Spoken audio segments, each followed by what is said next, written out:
droit, les mélanges constituent une catégorie particulière d'ouvrages. Il s'agit d'un recueil dédié à un professeur de droit et qui lui rend hommage. Ce recueil regroupe des articles relatifs à ce professeur ou plus souvent à une thématique sur laquelle il a travaillé. Les auteurs sont en principe des amis, des collaborateurs, des collègues de la personne à laquelle le mélange est dédié. Ces ouvrages sont le plus souvent publiés lorsqu'une personne part à la retraite. Ils peuvent aussi être publiés à d'autres occasions, par exemple lors d'un anniversaire ou suite à un décès. Les mélanges peuvent être identifiés sous d'autres termes, par exemple études, hommage, in memoriam. Les mélanges ne sont pas spécifiques au monde du droit, ils sont aussi présents dans d'autres matières. Dans le domaine juridique, il existe une multitude de mélanges. Il y a notamment des mélanges qui sont dédiés à René Roblot, d'autres qui sont dédiés à Jean Pradel, d'autres qui sont dédiés à René Chaput, d'autres qui sont dédiés à Gérard Cornu.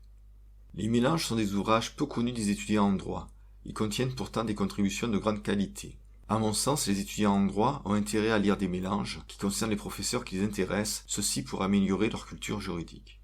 En raison de la diversité des termes utilisés pour le titre d'un mélange, les mélanges sont difficiles à identifier. Il est aussi difficile de connaître la liste des auteurs d'un mélange, et il est de même difficile de connaître la liste des contributions de chaque mélange. Toutefois, des bases de données existent pour tenter de faciliter la recherche concernant les mélanges. À titre d'exemple, la bibliothèque de la faculté de droit de Toulon permet d'accéder à ce type de base de données pour, à ce jour, 522 mélanges.